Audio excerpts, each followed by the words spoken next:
안녕하세요. 저번 시간에 완전학습 하라고 하셨잖아요. 네. 완전학습에 대해 구체적으로 말씀 부탁드리겠습니다.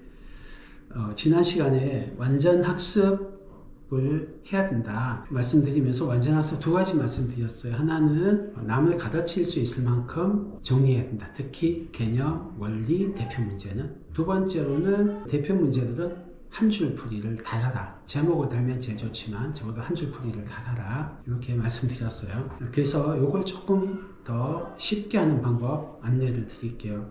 그 중에 하나는 문제집 기본서 한 권을 적어도 3번, 많으면 6번을 풀게 하세요. 처음 3번은 맞았던 틀렸던 다 풀게 하세요. 그러려면 책에 풀면 안 돼요. 노트에다 푸세요. 저희 GTG는 반반 노트란 걸 만들어서 학생들한테 주고 있어요. 한 페이지가 있으면 반 잘라서 왼쪽에만 풀게 해요. 오른쪽은 비워놔요. 문제를 풀고 풀이 과정 자세히 쓸 거는 없어요. 그냥 개발자발 막 쓰면 돼요. 그런 다음에 틀리면 자기가 빨간 펜으로 틀린 위치를 표시를 해야 돼요. 물론 답만 적는 경우 많아요. 특히 초등학교 중학년까지는 보다가 답만 틱틱 적고 끄적끄적 개선 흔적만 좀 있는데 그래도 괜찮아요. 어딘가 빨간 줄을 긋게 해야 돼요. 그리고 그은 거부터 옆으로 줄을 그어서 오른쪽에 비워놨잖아요. 비워놓은 그 자리에 푸는 겁니다. 책은 아무것도 못하게. 다만 책에는 뭘 하셔야 되냐면 맞았다 틀렸다 또는 아리송하다 표시를 해요. 맞았다는 동그라미, 틀렸다는 뭐 찍혔다 세모를 하시든 파란 동그라미를 하시든, 저는 파란 동그라미도 좋은 것 같고 어떤 분은 체크를 했다가 고쳐서 맞으면 하트로 바꾸시더라고요. 그것도 애교 있고 좋은 것 같아요. 어쨌든 표시를 해요. 그랬다가 두 번째도 바로 그 옆에 신호등처럼 또 표시해요. 세 번째 풀 때도 신호등처럼 그 옆에 맞다 틀리다 표시해요.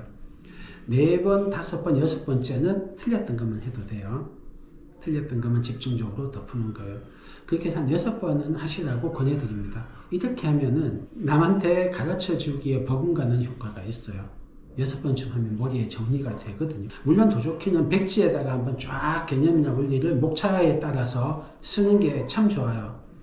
근데 저희가 이 백지 테스트 또는 백지에 목차 쓰고 내용 쓰는 거를 했는데 학생들이 너무 힘들어요. 그래서 저희는 집단으로 수업할 때는 그냥 수업 중에 백지에다가 정리하는 걸 시켜요. 선생님하고 같이 하니까 괴롭지 않은데 숙제로 이걸 내주면 애들이 너무 힘들어요. 문제 쭉쭉 푸는 것보다 더 힘들거든요.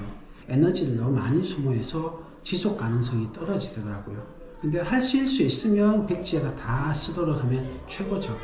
근데 이게 하나의 제가 드리는 꿀팁입니다. 그 다음에 한 줄풀이는 모든 문제를 다 한 줄풀이 달라 그러면 어쩌면 지속 가능성이 떨어질 수 있어요. 저희 같으면 어떻게 하냐면 틀린 문제는 자기가 풀이를 알고 나면 한 줄풀이를 달게 해요. 세 번째 꿀팁은 1단원, 2단원, 3단원 나가실 때 단원 평가라는 게 꼭 있거든요. 그 단원 평가를 보통은 1단원 끝나고 애들한테 숙제로 그냥 쭉 풀리시거든요. 근데 그렇게 하지 마시고 1단원 끝나면 단원 평가는 건너뛰세요. 그냥 2단원을 하세요. 그래서 5일에서 한 열흘 까먹을 만한 타임이 지나면 1단원 단원 평가를 하세요. 시간 재서 점수를 재는 거예요. 그 전에 학생하고 합의를 하세요. 우리가 매주 토요일은 단원 평가를 할 거야. 점수 80점 아니면 85점 아니면 90점 정해요. 그거 넘어서면 성공, 아니면은 공부하고 다시 재시험을 해야 돼. 이렇게 약속을 하세요. 그런 다음에 시간을 정해요. 40분이면 40분, 50분이면 50분 정해서 시험처럼 치는 거예요. 숙제가 아니고. 그렇게 하면 어떤 장점이 있냐면 첫째는요, 방금 문제 풀고 돌아서서 단원 평가를 하면 기억이 살아있기 때문에 정확하게 아는 거든 어슴푸레하게 아는 거든 구별이 안 돼요. 그래서 맞아, 아는 줄 알고 넘어가요. 근데 한 5일이나 이렇게 좀 까먹을 만한 타이밍에 시험을 치면요, 정확하게 알았던 거는 문제를 맞는데 어슴푸레하게 알았던 건 좀 까먹어서 틀리기가 쉬워요. 그래서 내가 정확히 아는지 어슴푸레하게 아는지를 체크하는 진단 기능이 있어요. 두 번째는요, 좀 까먹을 만할 때 복습을 하면 기억이 오래 가거든요. 그래서 복습의 기능이 있어요. 세 번째가 제일 중요한 건데요. 우리 인간이 문제점이 눈에 먼저 들어오게 세팅이 돼 있어요. 근데 잘하고 있는 거는 눈에 안 띄게 돼 있어요.